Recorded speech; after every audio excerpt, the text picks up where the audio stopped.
I'm gay. So let's start there.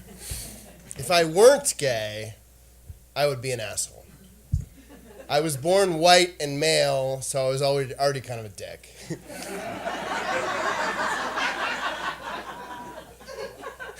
There were no wars in which I fought, or no hurricanes from which I fled. As a boy, my nickname was Mr. Pleasure. On Santa's lap, I asked and received a queen-sized waterbed with temperature control,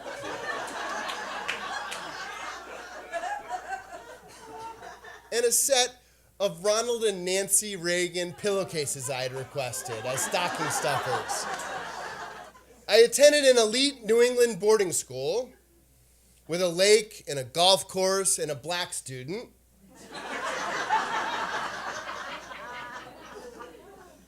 Followed by an elite Ivy League university with a lake and a golf course.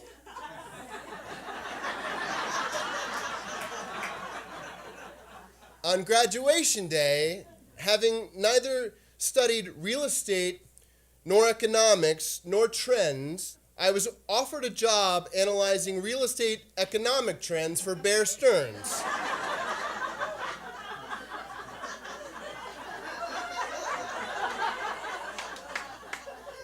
A bank which no longer exists, thanks largely due to the fact that in 2008, its junior analysts failed to predict real estate economic trends.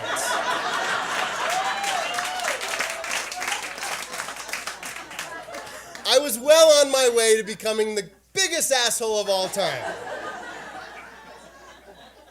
But instead, I became a homosexual. Or more specifically, I failed at becoming a heterosexual, which is what this story is all about.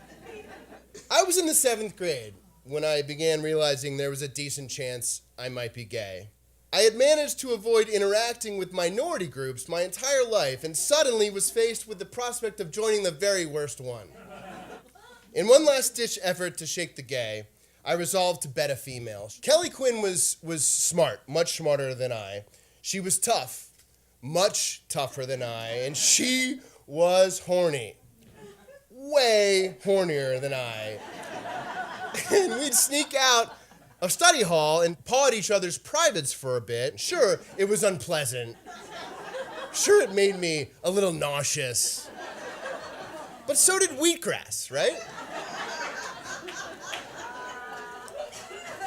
Now, if you're an alcoholic, a six-pack will just piss you off. And the same can be said for how Kelly was finding our 20 minutes of light petting each night. So at the end of the year, she invited me to her parents' house where she promised we'd be able to make all sorts of noise. Terrifying. Things got off to a decent start. I had been watching my friends watch straight porn for years, and I had a decent understanding of how the man was expected to waste 5 or 10 minutes before actually inserting the penis into the vagina. So I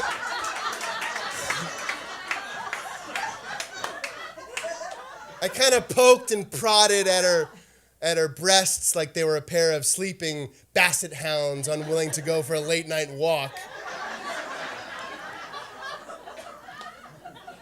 I had been wearing the condom for over an hour. It seemed like a prudent idea to take the seemingly impossible hurdle of mid-coital prophylactic application out of the equation, and as a result, though, my entire genital region smelled like a tire store. But everything seemed to be going just fine. That is, until the moment of penetration. Now, all my research on the subject seemed to suggest a glided ease. Like Greg Louganis, also a gay, executing an inward somersault in a tucked position, but in this case, the pool seemed to be brimming with peanut butter and lined with Velcro, and it just, something was really wrong.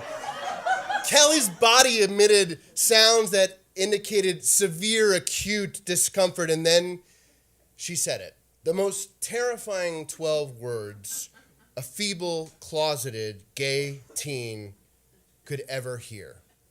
I think this will work better if you eat me out first.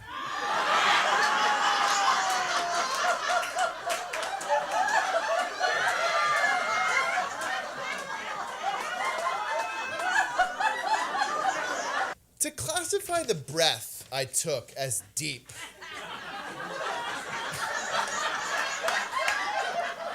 sitting down to take a final exam, intermediate snorkeling, these things require deep breaths. My inhale had more of a Shawshank Redemption escape route feel to it.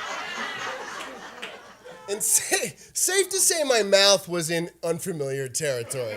But luckily, thanks to HBO's new late-night series Real Sex, I had learned from an 82-year-old nudist Mormon that the letters of the alphabet, when applied just so, were extremely pleasurable to a woman. Incidentally, the accompanying alphabet song can be extremely comforting to a homosexual while performing oral sex on the vagina. Greg Louganis, foiled by the missionary position mere moments before, was effortlessly twisting and tucking and somersaulting into the deep end with virtually no splash on impact. I was having sex for a really long time. Novelettes have been written about this kind of stamina. After an hour, Kelly was essentially asleep, and I became proud that I lost my heterosexual virginity by having sex with a girl who was asleep, which allowed me to imagine I was instead having sex with the star of Growing Pains. Kind of. But my veins expanded, my toes curled, Kelly woke up, an amazing Technicolor's dream coated the walls, and it was over. I rolled off the bed and into the bathroom in order to congratulate myself on a job done. Unfortunately, the man in the mirror was not wearing a condom. It had fallen off somehow. Somewhere. Up there. In there. Gross! I covertly leapt back into bed, and with the steadiness of a spinal surgeon, I fruitlessly inspected Kelly's vaginal region. Those final thrusts of passion must have catapulted the condom way up into her uteral passage via her fallopian tube. This feeble attempt at masculinity had resulted in the impregnation of a 16-year-old girl, and the fetus was surely being suffocated by the condom, not enough to kill it, just enough to make it a retarded burden for the rest of my life. When the sun rose, I went to the bathroom, and standing over the toilet, a strange sound occurred.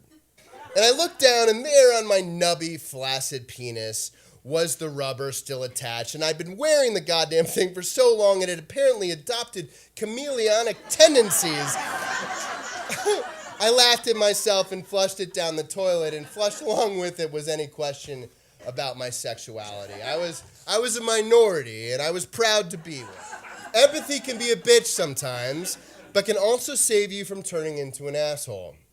Now, I saw Kelly Quinn a couple years ago at the school fundraiser, and I told her I was gay, that I had fallen in love with my college roommate. She laughed and introduced me to her girlfriend, Jess. Not only did that god-awful sex fail to turn me straight, it had turned Kelly into a lesbian.